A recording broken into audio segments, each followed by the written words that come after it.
policy and business decisions moving forward.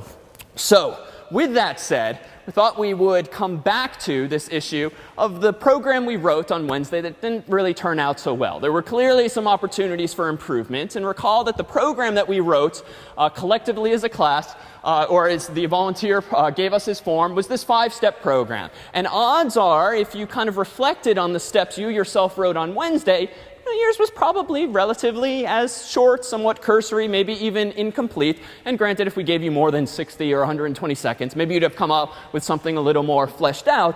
But the reality is there's probably a lot of things you didn't, in fact, consider. And they're representative of the types of things you need to consider when commanding a computer to do something. So for instance, and if Rob, you could join me up here for a moment, what was one of the most obvious flaws in step 1? Take 2 slices of bread from the loaf. What is that clearly assuming, as Rob so professionally demonstrated yesterday? Sliced bread. So it's a loaf of sliced bread, right? So so here is the loaf, and we told you were allowed to assume you have a jar of each of these things, a knife, and a loaf of bread. Take 2 slices of bread from the loaf.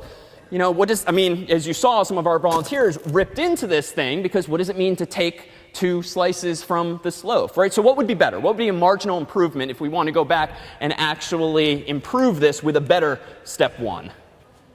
OK, so open the package. Well, let me just play kind of, OK, so open the package. So now we do this, and I turn the little twisty thing, and we can assume certain things. Otherwise, this will very quickly devolve into complete tedium. So we can assume that I know how to open the bag. But now we've kind of written a slightly flawed program, right? What if I make my sandwich, and I then decide to make another sandwich? What am I now assuming?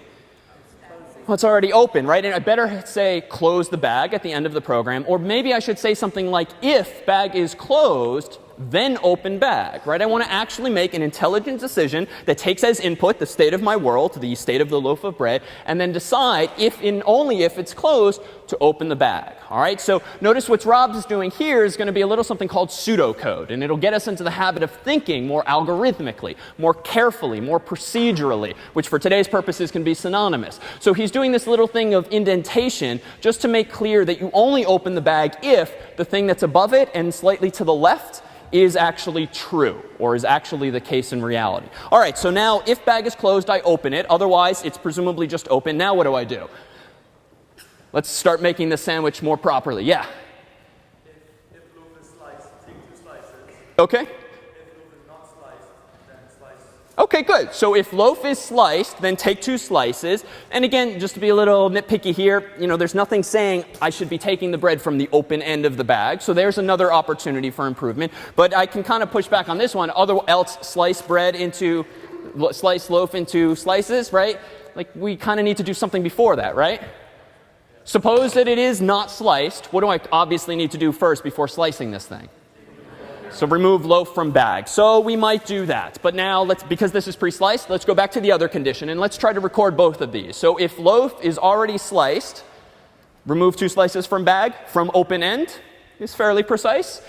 Else, so now let's introduce a fork in the road. Previously, we did something if something was true, but there was really no alternative. This time, it kind of makes sense to have an alternative. So if loaf is already sliced, then remove 2 slices from the open bag. Else, what do I want to do? Sorry?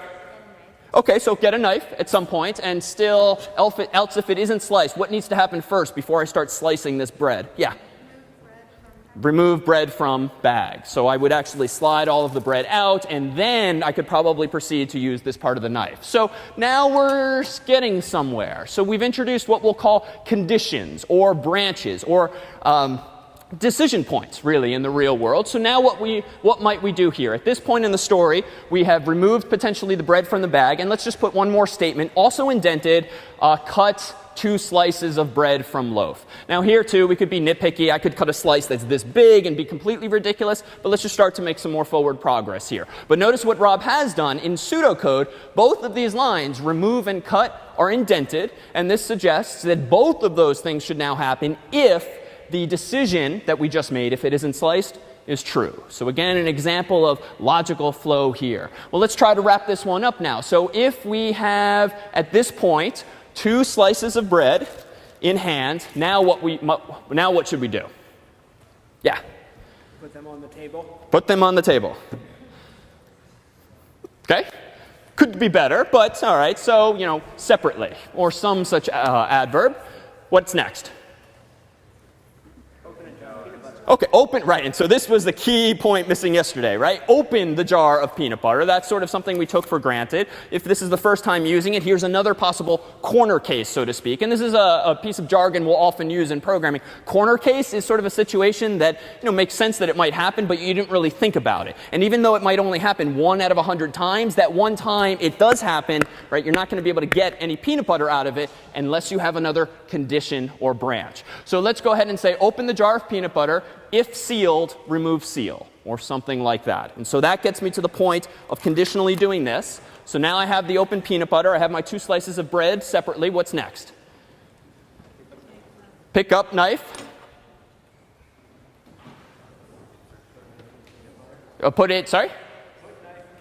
Put knife in peanut butter. Scoop out peanut butter. Right, this is very quickly going to devolve into yesterday. Right, scoop out, at least we got this part right yesterday, right? Scoop out 2 tablespoons of peanut butter. So let's go ahead and do that. So scoop out 2 teaspoons of peanut butter and then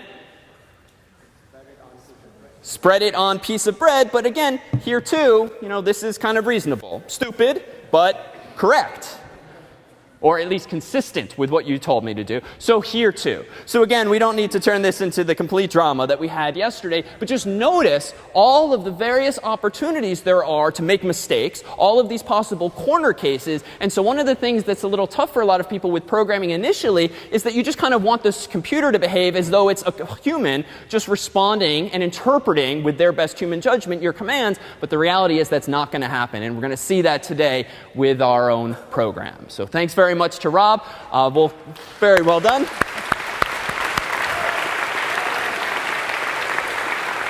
Let's see if we can't now translate what, again, we'll call pseudocode. And to be clear, pseudocode is something akin to English. It's not a programming language. It's not really English. It's some amalgam of the two. And there's no one standard. You just kind of go with your instincts and write out words that kind of communicate your idea. But when you're actually commanding a computer, you're actually going to write something like this. And we saw this in a slightly different screen on Wednesday. It was a little color-coded. But this is perhaps one of the simplest programs you can write that a computer can run in this language called C. So this is the language in which we'll spend a lot of our time transitioning ultimately to PHP and HTML and CSS and SQL and various markup and programming languages. But for now, we have this. And there's going to be a lot of cryptic details here. This include the angle brackets, the parentheses, the curly braces. This is one of the challenges early on for those less comfortable in that there's all this crazy syntax. And the frustrating thing about computers is that even if you do something stupid and not even unreasonable, like leave off the semicolon because you forgot or you hit a colon or some other character instead,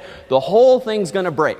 Whether it's 5 or 6 lines or 5 million lines, a single flaw like that can derail an entire program. And know now that these are the kinds of silly things that you do tend to trip over early on, but these are the kinds of things that you start to spot instantaneously. And so you'll find over the next 12 weeks that the types of mistakes that you make become increasingly sophisticated, and that's a good thing, and they become increasingly interesting to solve as you begin to speak this language like you would a foreign language. Now, unfortunately, computers don't really speak this language. This thing C is what we'll call a high-level language because it's pretty close to a human's conversation, right? This is still English words, a few new things like int, I'm not really sure what that is, integer, it turns out, but it's still readable by a human. And this wasn't always the case. If you've heard about things like punch cards and the like, programming was not always so relatively human-friendly. Because at the end of the day, computers still only understand things like this. So you might know, just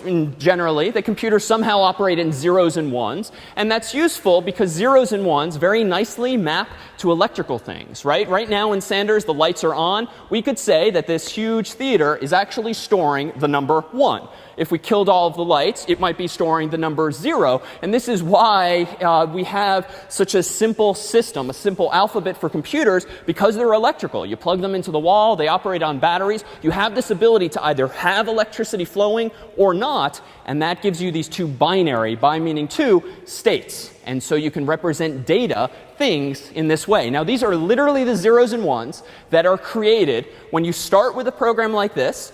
You run it through a little tool called a compiler. You get out zeros and ones like this, and these zeros and ones are just stored in a file, akin to any sort of MP3 or Microsoft Word file. They're just stored in some file on a computer, and when you double-click it or run some text-based command, these zeros and ones will be fed, usually 8 at a time, 32 at a time, 64 at a time, into that thing called the CPU, which you probably generally know is the brains of your computer. And that CPU then does something. And in this case, it might print to the screen, "Oh, hi, world."